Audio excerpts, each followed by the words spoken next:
warahmatullahi wabarakatuh. Pada pertemuan kali ini, Ibu akan memberikan pengantar OTK kepegawaian di kelas 12. Oke, baik, kita lanjut ya, buka presentasi. Ini sudah ada presentasinya. Oke, kita mulai dari kontrak belajar. Nah, di sini kontrak belajar bersama Ibu. Pertama, ada peserta didik harus sudah join di dalam Classroom atau Google Meet saat waktu mata pelajaran jarak jauh dimulai, minimal keterlambatan 10 menit. Oke. Kedua, peserta didik harus mengisi absensi terlebih dahulu dengan memakai seragam rapi sesuai ketentuan umum sekolah. Nah, ini pasti semuanya sepakat sih ya. 3, peserta didik harus bersikap sopan dan santun selama pembelajaran jarak jauh. Nah, ini harus pasti banget. Yang keempat, ada peserta didik dilarang mengcopy paste jawaban temannya dalam bentuk apapun. Siswa yang melanggar akan diberikan sanksi pengurangan nilai minus 10 dari 100, serta sanksi skor dari sekolah 5 poin. Nah, ini maksudnya di minus 10, misalkan kalian mengerjakan tugas dari ibu, kalian mendapat nilai 70, berarti minus 10 jadi 60, berarti nilai kalian jadi 60. Oke, next.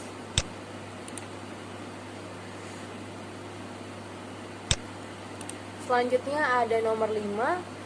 Peserta didik dilarang makan atau ngemil. Itu bukan nyemil ya, ngemil. Saat pembelajaran berlangsung melalui Zoom atau Google Meet. Kalau ada yang tanya, Bu boleh minum nggak? Boleh, silakan minum, tapi kalau makan nggak boleh ya. 6. Peserta didik harus mengerjakan semua tugas yang diberikan oleh guru pengampu yang berhubungan dengan pelajaran. Keterlambatan minus 10 dari 100. Nah, ini biasanya tugas-tugas itu akan saya tunggu sih sampai seminggu. Seminggu itu berlangsung. Misalkan kita untuk mata pelajaran OTK kepegawaian kita bertemu selama 3 hari gitu kan. Nah, itu saya akan tunggu nih tugas-tugas kalian gitu ya. Nanti untuk minggu berikutnya itu udah termasuk keterlambatan ya. Itu udah saya kasih dispensasi seminggu, itu lumayan panjang, jadi nggak ada alasan untuk tidak mengerjakan gitu. 7. Peserta didik menyiapkan 1 buku catatan atau latihan di sampul coklat. Jadi kalian bukunya 1 aja, digabung catatan dan latihan untuk mengirit juga sih. 8. Peserta didik harus menaati dan melaksanakan kontrak belajar yang telah dibuat. Ya, oke ya, paham semuanya. Kita lanjut ke menu awalnya. Di sini ada kompetensi dasar, kita masuk ke kompetensi dasar. Pertama, semester ganjil.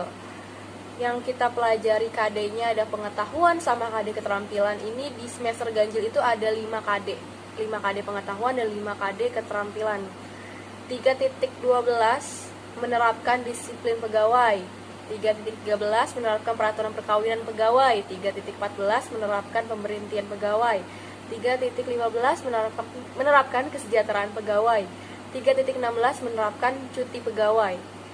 Untuk KD keterampilan itu sendiri, 4.12 melaksanakan disiplin pegawai, 4.13 melaksanakan pengelompokan peraturan perkawinan pegawai, 4.14 melakukan pemberhentian pegawai, 4.15 melakukan klasifikasi kesejahteraan pegawai, dan 4.16 melaksanakan pemberian cuti pegawai. Oke ya. Jangan lupa ini dicatat juga di buku catatan atau latihan kalian ya.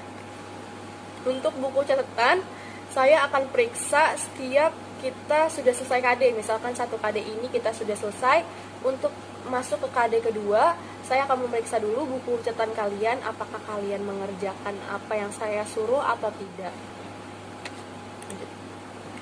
Selanjutnya ada semester genap. Nah, untuk di semester genap kita hanya 3 KD pengetahuan dan 3 KD keterampilan. 3.17 ada menerapkan dokumen pensiun pegawai. 3.18 menerapkan penyimpanan dokumen pegawai. 3.19 mengevaluasi pengelolaan administrasi kepegawaian. 4.17 menyiapkan dokumen pensiun pegawai. 4.18 melakukan penyimpanan dokumen kepegawaian. 4.19 membuat laporan hasil evaluasi pengelolaan administrasi kepegawaian. Gitu. Oke. Di sini ada materi pembelajaran. Oke, materi pembelajaran di semester ganjil Di sini ada 7. Kita akan belajar di semester ganjil. 1 ada disiplin kerja, 2 kewenangan pemberian hukuman, 3 peraturan perkawinan dan perceraian, 4 pemberhentian pegawai, 5 ada kesejahteraan pegawai, 6 ada cuti pegawai, 7 pensiun pegawai. Nah, siap-siap nih, pusing. Tergenap ya. Hanya ada 4 lanjutannya ya. Nomor 8 dokumen pensiun pegawai, 9 dokumen administrasi kepegawaian, 10 pengelolaan administrasi kepegawaian, 11 penyusunan laporan kepegawaian. Oke, baik. Next, nih jangan lupa ya dicatat juga. Oke, untuk penugasan presentasi, kemarin saya sudah memberikan Google Form yang berisi tentang apa sih yang kalian inginkan gitu untuk pembelajaran selanjutnya. Banyak yang bilang video pembelajaran, Bu. Oke. Tapi ada juga yang bilang, Bu, buat kelompok untuk presentasi pakai Google Meet. Jadi yang presentasi silahkan presentasiin, yang sisanya yang lainnya ya mendengarkan temannya, dan jangan lupa untuk menanyakan pertanyaan. Jadi di setiap kelompok itu minimal 1 orang yang ingin bertanya. Jadi di sini ada 1 kelompok terdiri dari 4 sampai 5 anggota kelompok. Kebetulan kelas kita ada 35 dan 36 ya. Jadi kalian bagi dia ada 7 kelompok sampai 6 kelompok ya. Kedua, kelompok disesuaikan dengan materi pembelajaran yang ada. 3, buatlah paper dengan format cover, ada judul materi, logo SMK Negeri 19 Jakarta, mata pelajaran, nama kelompok, dan kelas. Oh ya, 1 lagi saya tuliskan nama guru pengampunya, yaitu saya, Salawati Yasmin Effendi, SPD. Ada materi. Nah, materi ini sesuai dengan urutan kelompoknya nanti. Saya akan memberikan materi. Ketiga, ada cantumkan sumber minimal dari 2 buku dan internet ya. Jadi kalau bisa kalian nyari jangan sembarangan, jadi memang valid datanya, sumbernya, materinya juga. Yang terakhir ada sisakan 1 lembar kosong sebagai pertanyaan dari kelompok lain, dan ditulis juga jawaban dari kelompok Anda. Baik, untuk format penulisan kalian bisa lihat di sini ada margin 433, Times New Roman, judulnya itu 14 ya, 1,5 spacingnya. Next, nah di sini ya 4 ada penugasan presentasi dilakukan pada bulan September. Jadi kalian harus sudah siap.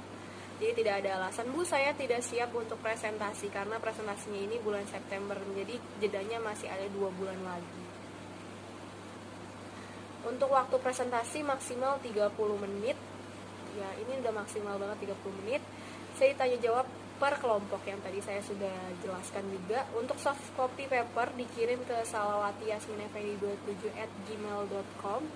Nah, ini sebelum H-1 presentasi, jadi nggak dadakan. Jadi pas kalian presentasi, kalian baru kirim soft copy-nya. Jadi apa aja soft copy-nya, soft copy paper dan nanti PPT-nya juga sekalian. Untuk penanyaan tugas bisa melalui WA ke nomor Ibu Yasmin 085 ya, kalian bisa lihat juga.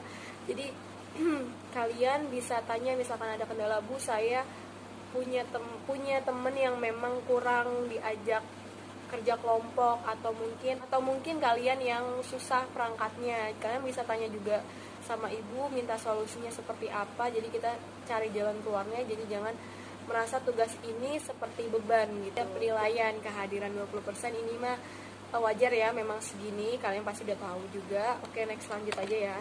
Metode pembelajaran yang akan saya lakukan di sini ada Google Classroom, ada Google Form, ada Google Meet, dan YouTube.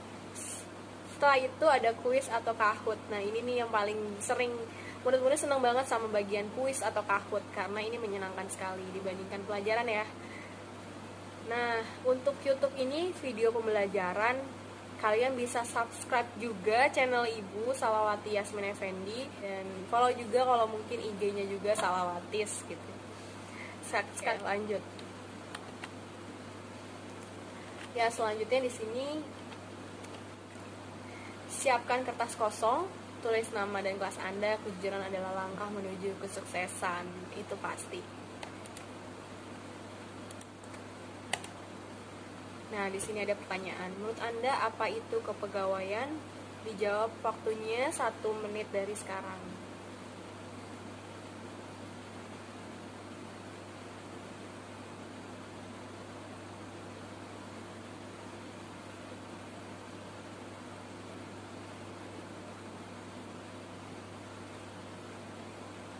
pertanyaan kedua, apa itu disiplin kerja? Nah, ini saya pengen tahu sebelum kita belajar tentang otomatisasi tata kelola kepegawaian. Apakah kalian sudah membacanya atau belum? Mungkin kebanyakan sih belum ya. Ayo ngaku pada jujur, pasti belum. Please ya, waktunya 30 detik aja. Selanjutnya ada, wah sosok guru seperti apa yang Anda sukai? Nah ini banyak banget sih, apa Lambel yang tugasnya nggak banyak, itu udah pasti udah ketebak sih. Ya. Oke, nah kertas yang sudah diisi bisa kalian kirim berupa foto. Jadi kalian foto tugasnya, kirim ke Google Classroom 12 OTKP 2 dengan Classroom dengan judul pengantar OTK kepegawaian. Jadi kalian kirim di situ ya. Terima kasih atas partisipasinya. Jika ada kalimat yang kurang berkenan di hati atau ada kalimat yang salah, maklumi saja ya. Oke, baik. Wassalamualaikum warahmatullahi wabarakatuh. Jangan lupa dikerjakan tugasnya, jangan lupa